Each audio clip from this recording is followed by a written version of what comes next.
Hey everyone, welcome to the channel. Hope you're having a good day, and if you're new here, what we do on this channel is talk about people who have had tragic and unfortunate ends to their life. Anyway, let's jump straight into the video. Antonio José de Sucre, known as the Gran Mariscal de Ayacucho, or the Grand Marshal of Ayacucho, was one of the leading figures in the fight for Latin American independence from Spain in the 1810s and 1820s. He subsequently served as the second president of the new state of Bolivia, but in 1830, at just 35 years of age, he was assassinated. Who killed the Grand Marshal, and why? Antonio José de Sucre was born on the 3rd of February 1795 in Cumaná, in what was then the Viceroyalty of New Granada, the jurisdiction of the Spanish Empire, but which is now in Venezuela. He had been born into an affluent family, and his father had been sent to Cumaná as governor of the region. Nevertheless, his childhood was tumultuous, as Latin America was experiencing great change, inspired by the example of the American Revolution of the 1770s and the formation of the United States. Calls had been growing in the late 18th and early 19th centuries for parts of Latin America to break free from Spanish control. In 1808, the great liberator of South America, Simón Bolívar, began an armed struggle in New Granada to achieve independence for this vast expanse of South America. Spain was weakened at the time as a result of the Napoleonic Wars in Europe, and the time was ripe for South Americans to achieve their independence. Legend has it that de Sucre joined Bolívar's cause in 1810 when he was just 15 years of age. Whether this is true or not is unclear, but he certainly had risen to a very senior position within the independence movement by his early 20s. This was just as the cause of Latin American independence was coming to fruition. On the 7th of August 1819, Bolívar's armies defeated a Spanish imperial force at the Battle of Boyacá, not far from modern-day Bogotá in Colombia. This victory led to the establishment of the new state of Gran Colombia, consisting of the region approximating to modern-day Colombia, Venezuela, and Panama, and Bolívar became its first president. Shortly afterwards, de Sucre had been promoted to become Bolívar's military chief of staff. He was then given the task of leading an army to liberate the region to the south of Colombia, what is now Ecuador, from Spanish control, and incorporate the area into the new state of Gran Colombia. De Sucre marched south and proclaimed the region as being under the control of Bolívar's new independent state, a claim he backed up with victory over a Spanish royalist army at the Battle of Pichincha on the 24th of May 1822. Thus, de Sucre was responsible for extending the new state of Gran Colombia southwards to incorporate Ecuador. Bolívar and de Sucre now turned their attentions further southwards. In 1824, they campaigned through and quickly conquered Peru, where a new republic was established to complement the earlier state of Gran Colombia to the north, as independent Latin American republics. De Sucre was pivotal in securing the independence of Peru in such a short period of time. He commanded the Republican armies against the Spanish royalist forces at the Battle of Ayacucho on the 9th of December 1824, at which de Sucre won a decisive victory against a numerically superior enemy. This was the key battle in the fight for Peru, and the engagement which earned him his nickname, the Grand Marshal of Ayacucho. With momentum on their side, Bolívar and his followers continued their southward march, and in 1825 they established a further republic in the region to the south of Peru. This was proclaimed as independent that year, and named after Bolívar himself. They called it Bolivia. De Sucre would effectively be given control of this latest region to have fallen to the cause of Latin American independence. Bolívar was technically its first president briefly for several weeks in 1825, but on the 29th of December 1825, de Sucre entered office as the second president of the new Republic of Bolivia. The Grand Marshal would rule Bolivia for 3 years, until 1828. He oversaw the drawing up of a new constitution, which reflected those established by Bolivar for Gran Colombia and Peru to the north. Efforts were also made to begin rebuilding the economy in a region which had been left damaged by the war and which had always been one of the poorer parts of South America. Overall, de Sucre was responsible as Bolivia's first president for the post-war reconstruction of the country. In line with the progressive principles Bolivar favoured to the north, de Sucre went on the offensive against the aristocracy and the Roman Catholic Church in Bolivia, seeking to take some of their lands and wealth into state ownership. However, this was met with some considerable resentment and opposition. This opposition was becoming all too familiar in the newly independent Latin American states.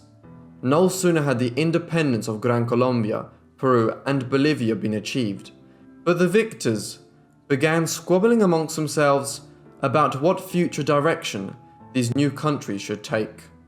Eventually, de Sucre faced a local uprising in Bolivia and an incursion by the army of the Republic of Peru to the north, which caused him to resign as president of Bolivia in 1828. No doubt, somewhat disillusioned with the direction of events in the countries whose independence he had fought so long and hard for throughout his youth and early adult years. Following the end of his presidency in Bolivia, de Sucre made his way back north, nearer to his childhood home in Gran Colombia.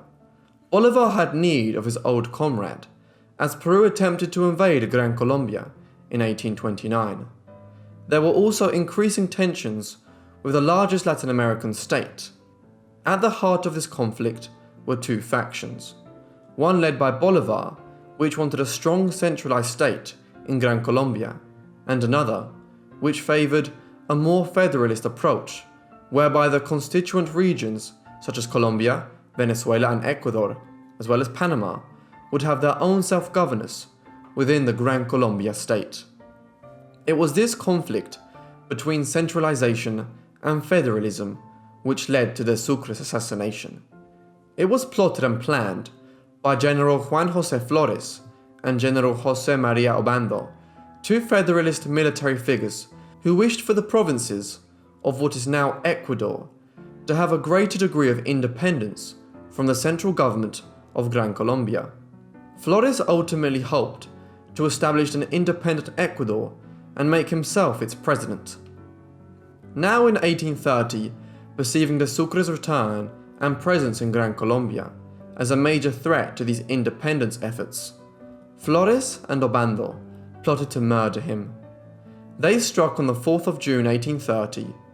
The Grand Marshal was making his way along a path in the Berruecos forest, on the way from Bogota to Quito, with a group of followers, probably being around 10 men in total. As they marched along a pathway known as La Jacoba, they were suddenly assailed. A group of 6 hitmen who had been hired by Flores and Obando were hiding in the trees nearby and opened fire on de Sucre. 4 bullets were consequential. One struck the marshal's horse, preventing his escape.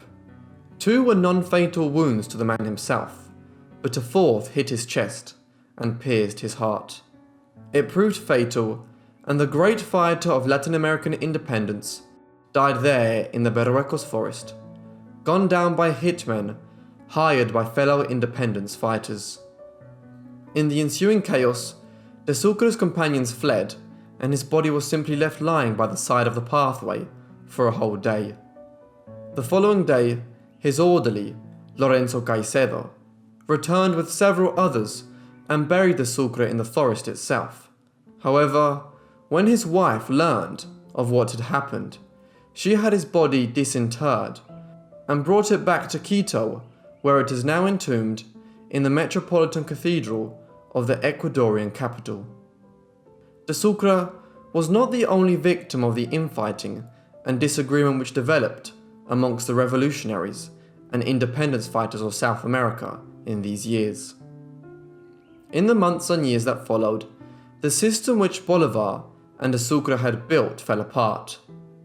In August 1830, General Flores, the man who had partly planned de Sucre's murder just weeks earlier, was made president of an Ecuadorian state seeking to secede from Gran Colombia. Then, Bolivar died of tuberculosis in December 1830, just months after de Sucre's assassination. At his death, Bolivar was disillusioned with the cause of Latin American independence. The collapse of the state of Gran Colombia followed quickly thereafter.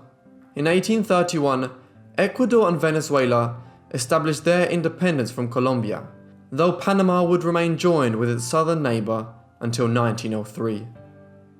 The 19th century was further scarred in South America by deadly warfare between the newly independent states, beginning with the War of the Confederation between 1836 and 1839, when Peru and Bolivia went to war with Chile and Argentina, two parts of the former Spanish colonial possessions in America, which had also achieved independence in the first quarter of the 19th century.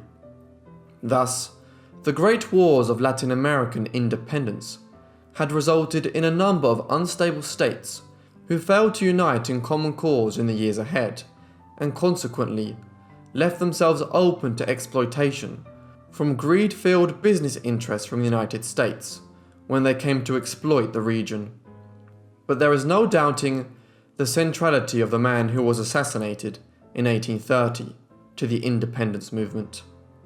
Indeed, the great liberator of Latin America himself, Bolivar, had no reservations about expressing his reliance and admiration for de Sucre and all he had done. He once stated, "If God should give to men the right to select the members of their own family, I should select for a son General de Sucre." There was perhaps no more fitting tribute to the man who had helped him so much in the cause of Latin American independence. Thank you everyone for watching this video on Antonio de Sucre. I hope you enjoyed. If you did, leave me a like and a comment down below. If you're new, why not subscribe? I'm going to have videos every single week out about a new murder or assassination or an unfortunate end in general. So if you enjoy, please stick around, and if you have any comments or suggestions, please let me know down below. And yeah, that's all from me, so I'll see all of you in the next unfortunate end. Thanks!